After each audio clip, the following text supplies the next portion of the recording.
Ketahuilah bahwasanya dunia ini tidak lebih dari bangkai. Makanya kita bisa melihat bagaimana Fir'aun yang mengangkat Tuhan dikasih kekayaan, dan Nabi Musa yang kekasih Allah itu gembala kambing. Karena dunia ini bukan tempat untuk memberikan balasan. Bukan. Nggak cukup dunia ini untuk memberikan balasan. Makanya Nabi SAW mengatakan rakaat al-fajri khairun minad dunya wa ma fiha. 2 rakaat sunnah sebelum subuh itu lebih baik dari dunia dan isinya, bayang. Tapi kita kan berpikir, ya Allah Ustaz, anak ya gimana ya, kepinginnya kan ibadah itu dapat harta.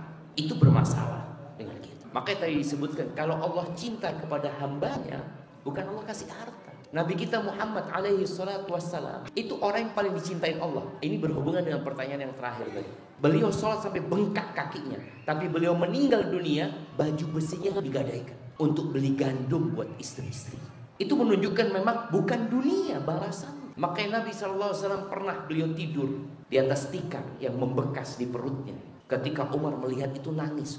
Umar mengingat, ya Rasulullah, Kaisar Romawi, Kisra Raja Persia, hidup bergelimang harta dan kemewahan, kenyamanan, kelezatan, dan engkau tidur di atas tikar seperti ini. Apa kata Nabi SAW? Ya Umar, mali walid dunya. Apa sih urusanku sama dunia ini, Umar? Innama mathali wa mathalud dunya karakibin istadhalla tahta syajaratin thumma raha wa taraka.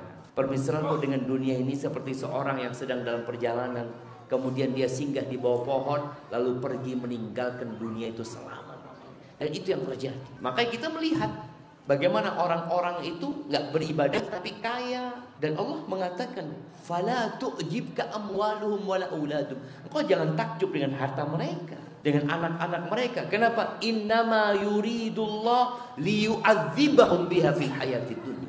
Allah ingin mengazab mereka dengan harta mereka dan anak mereka dalam kehidupan dunia. Kalau kita melihat orang yang kaya-kaya tapi jauh dari ibadah, coba kita nguping di tembok rumah mereka, kita akan mendengar keluh kesah. Sampai ada satu anak cerita tentang bapak, Ustaz, abah anak ini Ustaz, punya uang hampir 1 T, Ustaz. Tapi kalau malam hari dia ngeluh sama ibu, ngeluh mikirin ini, mikirin itu. Jadi harta itu jadi azab buat dia. Oleh karena itu seorang hamba ketika dia beribadah, dia berdoa minta rizki, dia beribadah, dia berdoa, ya Allah kasih kelancaran dalam usahaku. Tapi ternyata usahanya tidak lancar, rizkinya semakin sempit. Boleh jadi itu tanda cinta Allah. Loh, Allah kan janji akan mengabulkan doaku, pasti. Tapi jawaban dari doa itu 1 dari 3 hal. Ingat kan? Pasti, nggak ada yang sia-sia. Ima dikasih yang diminta, atau dipalingkan dari musibah yang hendak menimpa, yang setara dengan doa itu. Atau yang lebih baik, Allah simpan dan tabung buat dia di akhirat. Karena itu kehidupan yang sebenarnya. Maka jangan sampai kita beribadah untuk dunia. Kita berdoa minta dunia nggak apa-apa. Maka doa kita, Rabbana atina fid dunya hasanah wa fil akhirati hasanah wa qina adzabannar. Terus bagaimana? Kita kan ingin bahagia, Ustaz. Bahagia itu tidak di harta. Bahagia itu tidak di jabatan, di tahta. Bahagia itu di mana? Di hati yang menerima. Maka tadi dikandiskan susah ya hidupnya karena nggak menerima.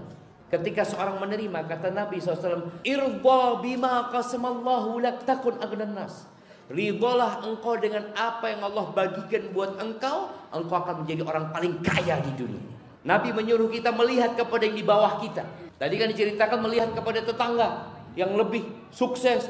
Akhirnya kita, ya Allah, pokoknya anak susah. Apakah anak harus berbuat seperti dia supaya? Enggak. Maka hendaklah kita ridho dengan apa yang Allah berikan, kemudian melihat kepada yang di bawah kita dan yakin Allah memberikan yang terbaik buat kita.